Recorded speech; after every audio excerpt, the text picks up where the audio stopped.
Kain tayo guys. Brost. Okay. I'm actually also trying to finish up my manuscript, book 3 manuscripts. And I think I'm around 85% done. Kain muna ako. At pagkatapos ay magsushoot.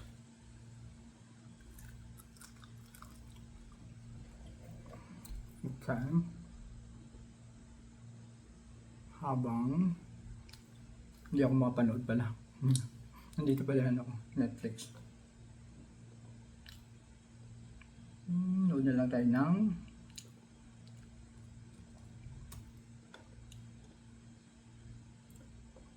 favorite natin na balita muna tayo para updated tayo. Work today is broken. Every day, people juggle so many different tools just to get work done. A simple task turns into a time-consuming mess because work sprawl has scattered the tools and contexts we rely on. And the trend toward bundling software isn't addressing the root. The system is broken and it's wasting our time. 8 years ago, we started with a mission to save people time from switching between a bunch of different applications. But we knew the answer wasn't just bundling a bunch of tools together. We needed to rethink how software...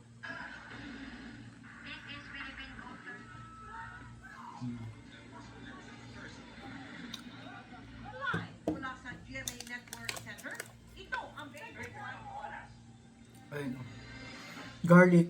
Magandang gabi po, Luzon, Tapos, Visayas ididip mo at siya. Mindanao.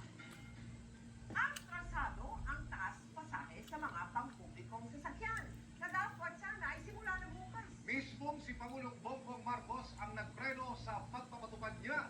Dismayado naman ang transport groups sa dagdag bawi sa gitna ng mega oil price hike. At nakatutok si Ivan Mayrina.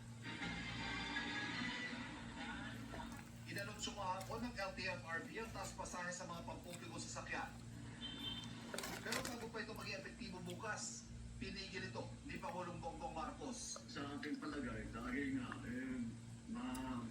may problema pa rin tayo dahil sa gera sa Middle East, ay sabi ko siguro hindi ito ang panahon para magtaas ng pamasahe para sa ating mga kabubayan. Kaya tinutos ko sa DOTR na suspendihin muna ang fare hike. Sa tingin ng Pangulo, sa kasalukuyang sitwasyon, ang kailangan daw ng mga commuter, ng mga manggagawa at estudyante, ay ang pag-alalay ng gobyerno.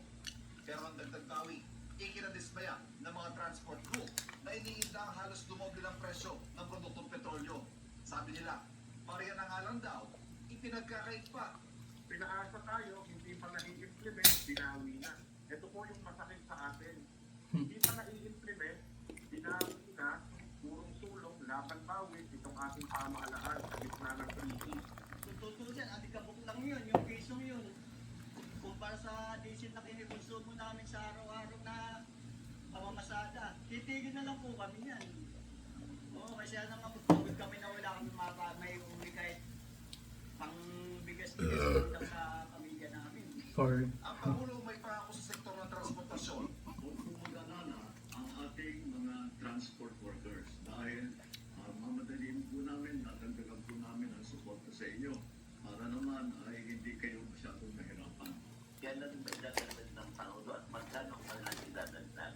Kagaya po ng nabanggit ko, ang assistance to individual and price situation 5,000 ay kulang po iyan sa itinaas po ng presyo.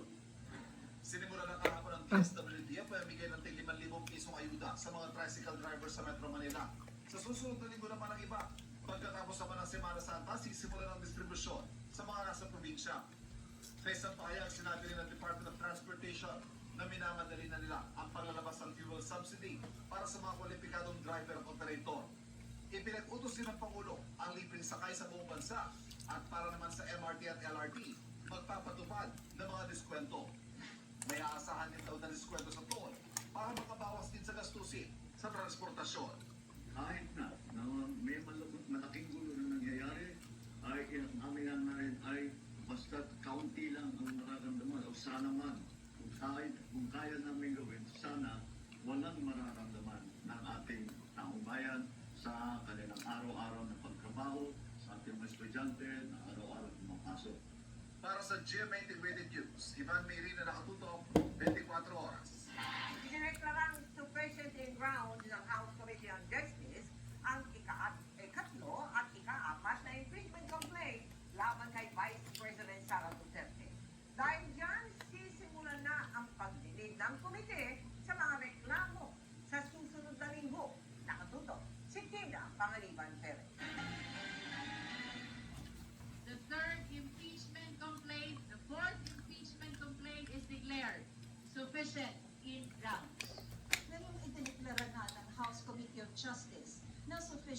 grounds of third at fourth impeachment complaints laban kay Vice President Sara Duterte, uusad na ang impeachment proceedings sa hearing proper. May nagtangkang kumontra. Madam Di po, dapat we should have determined the sufficiency in grant before we voted for sufficiency in form and substance. We need to provide you a copy of the rules. Again, the proceeding before the Justice Committee, Honorable Marcoleta, is summarized into 5. And you can confirm this from the rules of impeachment adopted by the 20th Congress. 1 is form, 2 is substance, 3 is ground, 4th is hearing proper, and 5th is the determination of probable cause. After that, we go to the plenary. Basahin po natin yung rules para hindi po tayo nalilito at nang sa ganun po ay maiwasan po natin yung mga tanong na Hindi dapat tinatanong. po sa ating rules. Sa consolidated verified answer ad cautelam ni Duterte, pinulaan niya ang komite dahil may double standard daw ito sa pagtalakay ng impeachment complaint sa kanya at kay Pangulong Marcos. Wala raw nakalagay sa reklamo na ultimate facts na kailangan sa isang impeachment complaint at nalabag daw ang kanyang karapatan sa due process.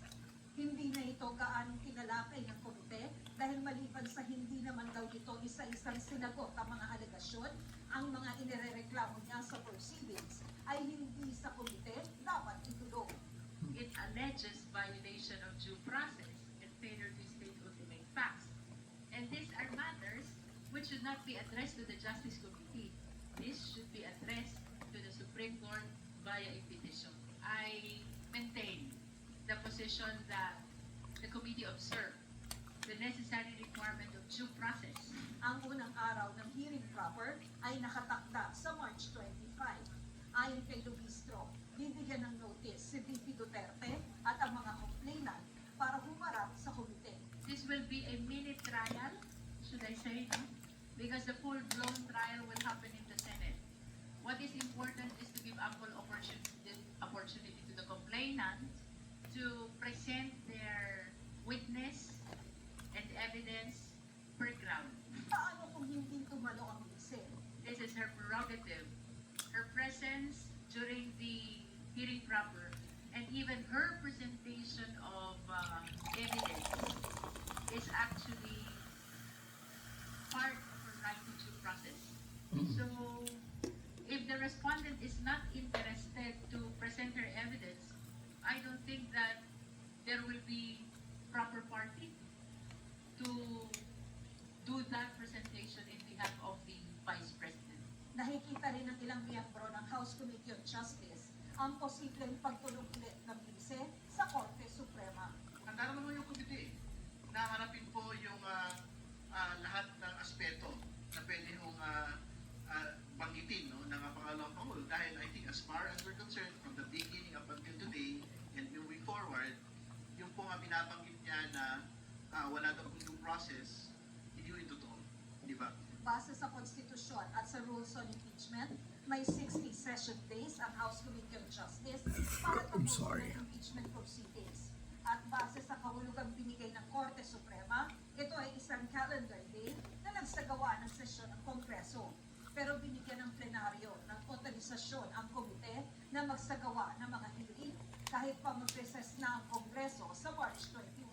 So, matatapos po yung 60 days, I think in 5 months' time. So I am anticipating, no, that after a lengthy presentation of evidence in the third impeachment complaint, baka pagdating ng fourth, magkaroon ng adoption yan. Because it will be very, very tedious kung ipapa-identify mo ulit isa-isa yung pieces of documents which are being offered in support of the allegations in the third impeachment complaint, no? I don't think it will extend up